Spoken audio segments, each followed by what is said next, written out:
Ya, selamat pagi Pak Ajib dan juga Pak Surya.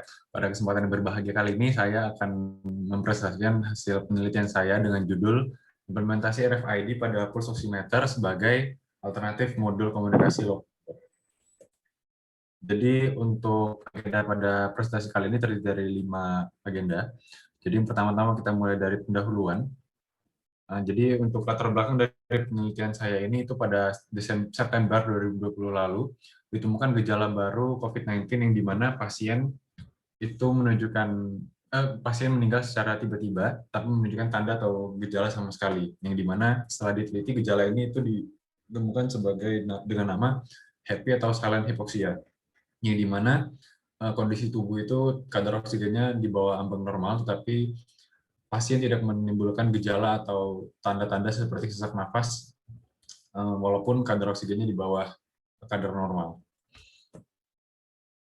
Sebenarnya sudah ada salah satu solusi untuk mencegah akibat dari hypoxia, yaitu penggunaan pulse oximeter secara periodik untuk mengukur kadar oksigen di dalam tubuh. Dan juga sudah banyak beberapa oximeter di luar sana yang menggunakan IoT dengan sistem komunikasi Wi-Fi, seluler, dan terutama itu menggunakan Bluetooth Low Energy atau BLE. Dan berdasarkan referensi yang telah saya cari, daya transmisi data untuk perangkat BLE itu 87 mW, dan untuk RFID itu 84 mW. Jadi pada penelitian ini itu bertujuan untuk menyediakan alternatif modul komunikasi low power untuk pulse oximeter dengan kasus hypoxia, yaitu dengan menggunakan perangkat RFID. Untuk rumusan masalah dari penelitian ini itu terdiri dari 3. Yang pertama, bagaimana merancang oximeter dengan perangkat RFID, lalu bagaimana membandingkan penggunaan daya transmisi dari perangkat RFID dan BLE, dan yang terakhir itu membandingkan jarak transmisi terjauhnya. Dan untuk tujuannya juga sama, seperti rumusan masalah, bagaimana merancang dan menganalisis transmisi data, oximeter dengan RFID, kemudian membandingkan penggunaan dayanya, lalu yang terakhir membandingkan jarak transmisi terjauh dari perangkat RFID dan BLE. Untuk batasan penelitiannya, yang pertama, RFID reader yang digunakan itu ada reader SparkFun, dan juga ada reader CL7206B7A. Dan modul BLE yang digunakan adalah HM10 CC2540. Dan data utama yang diukur itu adalah daya pada saat transmisi data terhadap jumlah byte data yang dikirimkan dengan satuan miliwatt per byte. Dan data sekunder yang diukur, yang dibaca adalah jarak transmisi terjauh dari perangkat RFID dan BLE. Untuk tag RFID yang digunakan itu jenisnya Wet Inlay Sticker Windshield dengan nomor seri ELU8942W1. Dan pemrograman GUI-nya itu menggunakan Visual Studio 2019 dengan bahasa pemrograman C#. Untuk dasar teori tentunya kita akan membahas mengenai hipoksia. Jadi hipoksia seperti yang sudah saya sebutkan sebelumnya itu kondisi rendahnya kadar oksigen di bawah ambang normal pada tubuh pasien. Yang dimana satuannya itu SA02 atau SpO2 yang seharusnya itu sekitar 95-100% apabila diukur menggunakan oximeter. Dan apabila di bawah angka 95% itu sudah termasuk kadar di bawah ambang normal.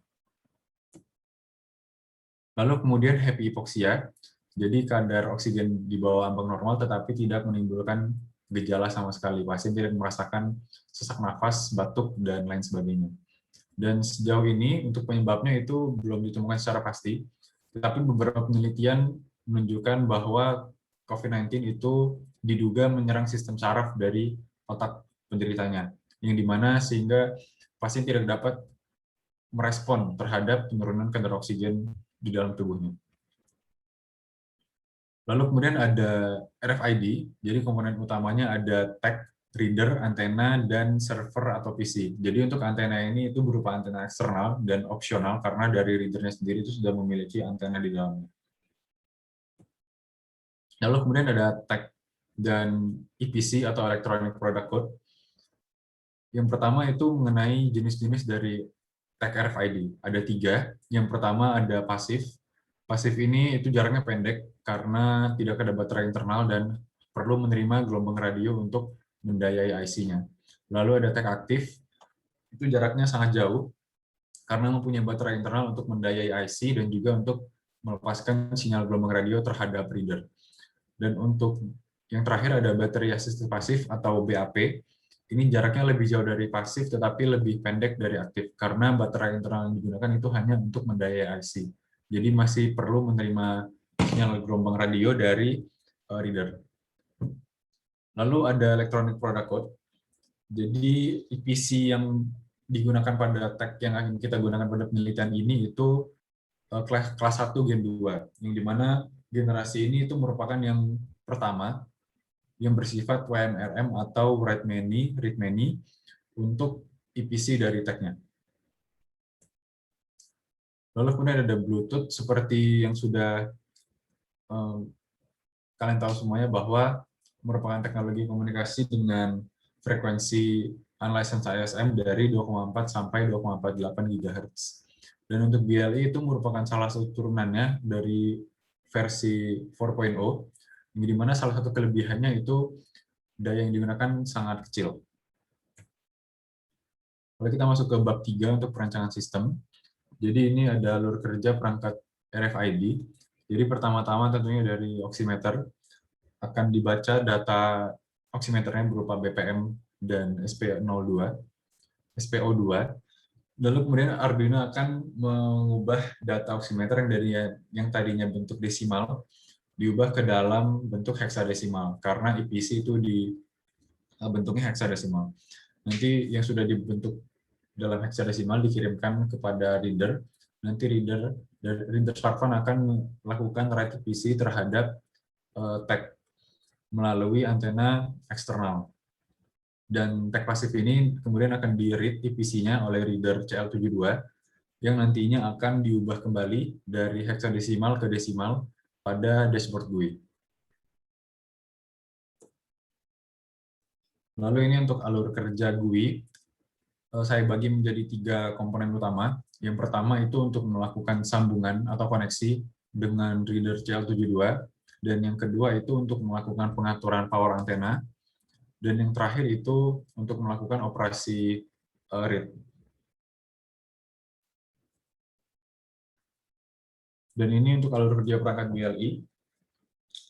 Jadi sangat sederhana, hanya terdiri dari 3 komponen. Ada Arduino, modul HM10, dan menggunakan aplikasi Arduino Bluetooth Controller untuk modul HM10. Jadi nanti dari modul HM10 akan mengirimkan data ke smartphone menggunakan aplikasi ini. Jadi untuk BLE itu tidak bisa menggunakan Bluetooth biasa pada umumnya. Jadi harus menggunakan aplikasi ini untuk menerima transmisi data dari modul HM10. Untuk pengukuran daya transmisi dari perangkat RFID dan BLE itu pertama-tama kita harus melihat dari sisi pengiriman datanya, yang dimana akan disamakan ukurannya, yaitu 16 byte, karena ukuran dari memori EPC tag itu tidak bisa diubah ukurannya, sehingga data yang dikirimkan oleh perangkat BLE itu akan disamakan dengan besar memori EPC tag, yaitu sebesar 16 byte. Dan daya yang diukur itu akan mengikuti persamaan berikut, di mana V kali I dibagi dengan 16 byte dengan satuan miliwatt per byte. Dan kedua peran ini akan diukur menggunakan osiloskop untuk mengukur nilai tegangannya, yang dimana nanti akan diperoleh arus setelah dibagi dengan beban. Lalu untuk pengukuran daya transmisi perangkat RFID itu akan menggunakan 2 perangkat. Yang pertama menggunakan vector network analyzer untuk mengukur beban impedansinya dari antena eksternal. Lalu kemudian akan digunakan osiloskop untuk mengukur tegangannya. Dan pengukuran tegangan ini itu divariasikan terhadap daya antena eksternalnya, yaitu interval 5 dBm. Jadi dari 5 sampai dengan 25 dBm. Lalu akan diperoleh nilai arus, kemudian dari nilai arus bisa diperoleh nilai dayanya. Dan untuk transmisi perangkat BLE, itu hanya menggunakan osiloskop untuk mengukur tegangannya. Dan resistor yang digunakan itu sebesar 10 ohm, karena cukup besar untuk bisa diukur tegangannya dan juga cukup kecil supaya tidak menimbulkan pengaruh terhadap rangkaian. Lalu kemudian kita akan membahas mengenai pengukuran jarak penulisan dan pembacaan dari tag RFID. Jadi seperti yang bisa dilihat pada gambar, itu akan dilakukan pengukuran terhadap reader SparkFun dan reader CL72, yang dimana SparkFun juga sama, intervalnya 5 dBm, dari 5 sampai 25 dBm, dan untuk reader CL72 hanya 30 dBm. Karena untuk reader CL72 tidak dilakukan, bukan merupakan variabel yang ingin kita cari tahu pengaruhnya terhadap jarak pengukurannya. Untuk skema pengukuran, ini bisa dilihat pada gambar, itu akan menggunakan kursi setinggi 46,5 cm dan akan dilakukan di tempat terbuka pada outdoor. Jadi metode pengukurannya, tag akan didekatkan secara perlahan ke antena eksternal atau ke reader CL72 dan akan ditempelkan pada sebuah botol minuman dengan tinggi 20 cm. Dan nanti apabila sudah terjadi proses write atau read-nya, maka itu merupakan jarak terjauh yang sudah diukur. Dan ini merupakan jarak transmisi dari perangkat BLI. Jadi jarak transmisinya akan diukur menggunakan tali rafia karena jarak transmisinya cukup jauh. Dan skema pengukurannya itu akan dijauhkan secara perlahan dari smartphone sebagai receiver. Dan jarak terjauhnya itu dicatat apabila smartphone sudah tidak menerima lagi pengiriman datanya atau koneksi dari Bluetooth-nya sudah terputus, dari BLI-nya sudah terputus. Lalu ini untuk implementasi rancangan. Ini merupakan implementasi rancangan dari perangkat RFID, dan untuk perangkat lunaknya, ini bisa dilihat pada sebelah kiri merupakan serial monitor reader SmartFun, dan yang sebelah kanan itu untuk GUI dari reader CL72. Jadi pertama-tama user akan meletakkan jarinya pada oximeter, kemudian akan terbaca detak jantung dan kadar oksigennya, lalu akan dilakukan EPC write pada tag yang nantinya akan dibaca oleh reader CL72. Jadi apa bisa dilihat pada sebelah kiri, ada 80 dan 97, 8497, dan sesuai dengan yang dibaca oleh reader CL72. Dan ini untuk perancangan perangkat BLI.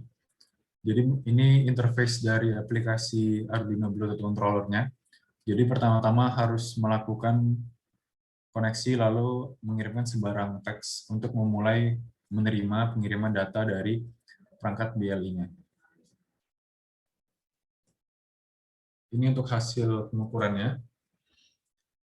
Jadi hasil pengukuran daya transmisinya bisa dilihat semakin besar daya antena dari perangkat RFID, itu semakin besar pula tegangan yang diukur.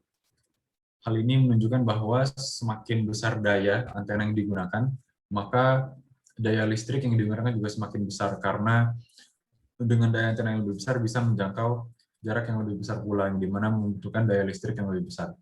Oleh karena itu, semakin besar daya antenanya, maka semakin besar juga VRMS yang diukur. Lalu bisa dilihat pada sisi paling kanan, ada daya per byte. Jadi untuk daya per byte perangkat BLI itu 180.000 miliwatt, yang dimana untuk perangkat RFID itu terdapat 3 variasi daya yang lebih kecil terhadap BLI. Jadi untuk daya antena 5, 10, dan 15 itu lebih kecil dibandingkan dengan perangkat BLI. Dan juga untuk daya antena yang variasi daya antena yang digunakan itu interval 5, karena cukup besar intervalnya supaya terlihat perbedaan pengukuran pada VRMS-nya. Apabila intervalnya terlalu kecil, maka pengukuran VRMS-nya pun juga tidak terlalu kelihatan signifikan perbedaan dari setiap pengukurannya. Dan ini untuk pengukuran jarak transmisi terjauh. Jadi yang warna jingga itu reader SparkFun penulisan, dan warna kuning itu reader CL72, dan warna hijau dari perangkat BLI. Jadi bisa dilihat di sini bahwa perangkat BLI memiliki jarak transmisi paling jauh dibandingkan dengan jarak transmisi dari perangkat RFID. Dan juga bisa dilihat bahwa meskipun sudah ditambahkan dengan jarak pembacaan dari reader CL72, tetapi tetap lebih pendek dibandingkan dengan jarak transmisi dari perangkat BLI. Untuk kesimpulannya, implementasi RFID pada pulse oximeter itu bisa menjadi salah satu alternatif dengan variasi daya antena eksternalnya itu 5, 10, dan 15 dBm. Dan jarak transmisi pada RFID itu lebih pendek, yaitu sekitar 1123 cm dengan daya antena sebesar 25 dBm, dan sedangkan jarak transmisi dari perangkat BLI itu 2470 cm, jadi lebih pendek dari perangkat BLI. Sekian, terima kasih.